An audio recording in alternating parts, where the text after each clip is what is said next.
La Biblia en Romanos 12:5 dice: así nosotros, siendo muchos, somos un solo cuerpo en Cristo, pero todos somos miembros los unos de los otros.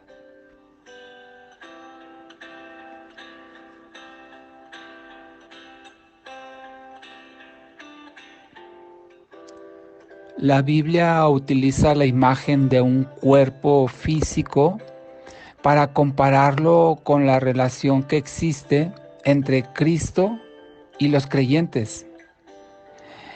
En esa imagen, la Biblia nos dice que Cristo es la cabeza y todos los creyentes, todos los seguidores de Cristo forman el cuerpo espiritual de Jesucristo. Esto significa que todos los creyentes conforman lo que podríamos llamar la Iglesia Universal de Cristo, donde nuevamente la cabeza de la iglesia es Cristo, como lo dice Colosenses 1:18. Dice, y además Él es la cabeza del cuerpo que es la iglesia. Él es el principio, el primogénito de entre los muertos, para que en Él todo sea preeminente. Así que la iglesia, de acuerdo como lo entendemos en la Biblia y para tener una comprensión más sencilla del significado, la iglesia es el cuerpo espiritual de Cristo en la tierra, donde Él nuevamente es la cabeza. Este cuerpo está compuesto de todos aquellos que han creído en el Evangelio de nuestro Señor Jesucristo.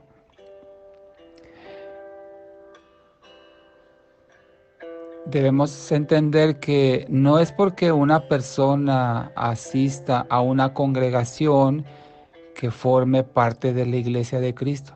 La membresía, la afiliación o la pertenencia a una congregación local no le concede a una persona formar parte de la Iglesia Universal de Cristo, no le concede formar parte del cuerpo espiritual de Jesucristo. Esto significa que la iglesia de Cristo está formada solo por aquellos a quienes Dios ha aceptado como sus hijos. Y recordemos que Dios no toma por hijo a aquel que no ha renunciado al mundo, al pecado, a aquel que no le ha entregado su vida a Jesucristo, aquel que no ha reconocido por la fe que Jesús murió en su lugar. Todas esas personas no son consideradas parte del cuerpo de la Iglesia de Cristo, solamente aquellos a quienes Dios los ha aceptado o los ha adoptado como hijos.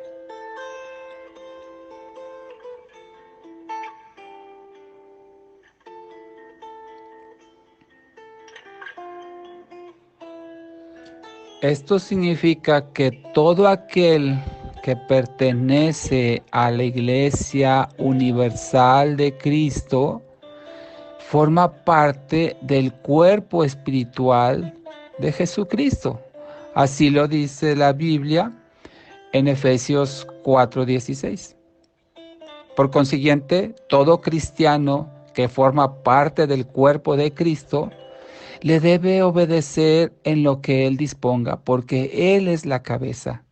De hecho, esta es una evidencia de que alguien es creyente de Cristo. Es decir, cuando procura ser obediente a la voluntad de Dios. Y así como los miembros del cuerpo físico siguen las órdenes de la cabeza, así los miembros del cuerpo espiritual de Cristo, es decir, la iglesia, deben cumplir las órdenes de su cabeza, que es Jesucristo.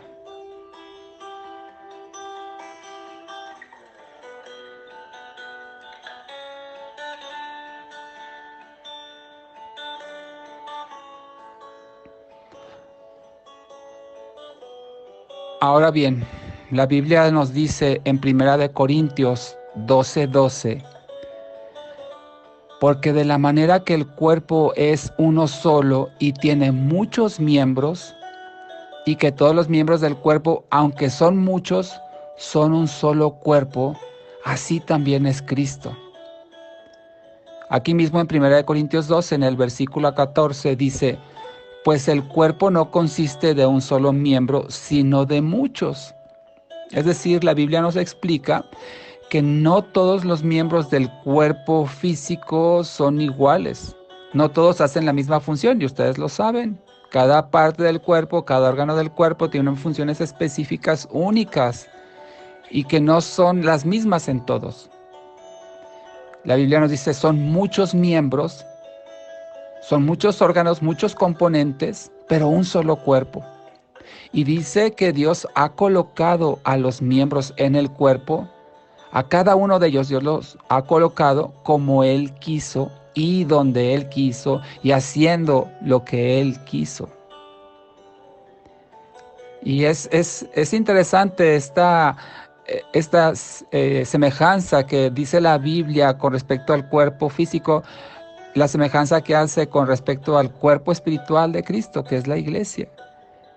Dice que una parte del cuerpo no puede decir a otra que no la necesita, porque aún las partes más pequeñitas, aún las partes más débiles o más escondidas son indispensables.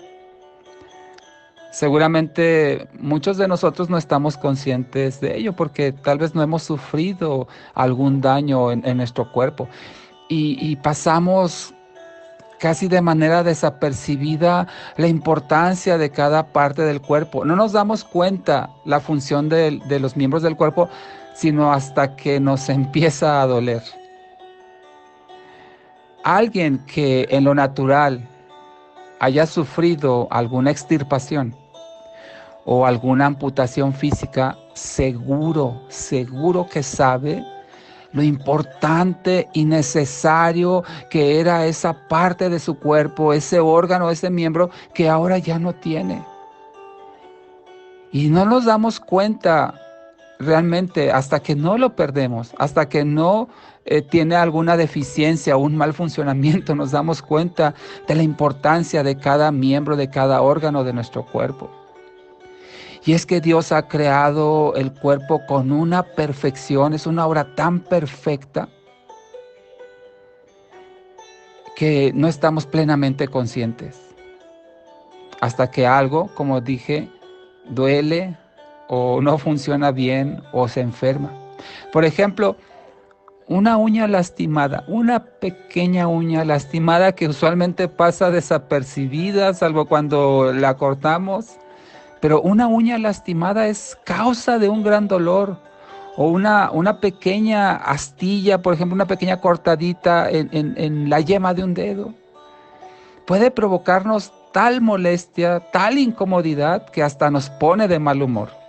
Y hace que perdamos la concentración de las actividades que estamos haciendo. No nos podemos concentrar por esa molestia, por ese dolor de una parte que parece tan insignificante en nuestro cuerpo y a veces a lo mejor lo consideramos tan innecesario, pero cuando nos duele, cuando se enferma, ahí nos damos cuenta de la importancia de cada miembro, de cada órgano, de cada parte de nuestro cuerpo. Esto nos advierte el que consideremos tal vez algunas partes u órganos menos importantes, menos necesarios. Eso nos advierte que la gente que se crea de mayor importancia espiritual, la gente que se considere de mayor relevancia en el cuerpo de Cristo, podría llegar a despreciar el asociarse con la gente que considere común y corriente. Hay gente que podría sentirse superiores a los demás, como si dijera, yo soy el corazón y sin mí esto no funciona. Por ello el apóstol Pablo enfatiza el valor de todos los miembros del cuerpo, todos los miembros del cuerpo, todos los componentes de la iglesia de Cristo, todos los hijos de Dios, tenemos el mismo valor, costamos la sangre de Jesucristo. Tenemos la misma importancia, aun aquellos que en lo externo pudieran parecer más insignificantes, son del mismo valor a los ojos de Dios. Y en el otro extremo tenemos a los que espiritualmente se consideren más insignificantes, aquellos que se crean menos importantes en el sentido espiritual, podrían llegar a sentirse excluidos por los espirituales, por los que son o parecen más importantes que ellos. Personas así que se consideran insignificantes podrían verse tentados a inclusive alejarse, a apartarse, pensando que nadie les necesita. ¿Qué puedo yo decirle? ¿Qué puedo yo aportarle a esta persona que es tan espiritual? Así es que nuevamente Pablo enfatiza el verdadero valor de todos los miembros del cuerpo, sin importar cuán pequeños o cuán insignificantes pudieran parecer. Todos tenemos el mismo valor a los ojos de Dios, no importando lo que hagamos dentro del cuerpo, no importando la función que desempeñemos dentro del cuerpo. Todos somos importantes, todos tenemos el mismo valor, como ya lo dije, la sangre de Cristo. Todos los miembros del cuerpo espiritual de Cristo son importantes para Dios y tienen el mismo valor. Por eso la Biblia nos advierte que no tengamos un mayor concepto de nosotros mismos, que tengamos el concepto de la palabra de Dios en nosotros, que nos da el significado y el valor que tenemos para Dios.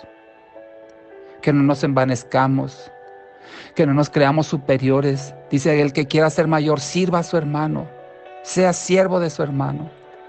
Pero tampoco debemos sentirnos menospreciados y no nos excluyemos ni nos apartemos por estar al lado de personas que tal vez a nuestro parecer sean más importantes, cuando, repito, todos somos importantes para Dios. Todos los miembros del cuerpo tenemos el mismo valor, solo que algunos realizan algunas funciones específicas y otros realizan otras. No todos vamos a hacer lo mismo. Que Dios nos dé el entendimiento del valor y la importancia que tenemos en el cuerpo.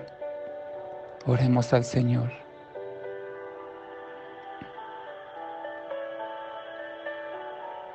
Amado Dios, te damos gracias, Señor, porque entendemos que como miembros de tu cuerpo espiritual, como miembros de tu iglesia universal, Señor, tenemos el valor que tú nos has dado, Señor, al morir tu Hijo por nosotros y derramar su sangre por nuestra salvación, por nuestro perdón. Te damos gracias, Señor, porque a tus ojos somos valiosos, Padre. Te damos la gloria, la honra por ello, Señor. Y no permitas que nos envanezcamos y nos consideramos de mayor valor, ni que nos menospreciemos y nos consideramos de menor valor. Ante ti tenemos el mismo costo, Señor, que fue la sangre de tu Hijo Jesucristo. Por ello te damos gracias, Padre, en el nombre de Jesús. Amén.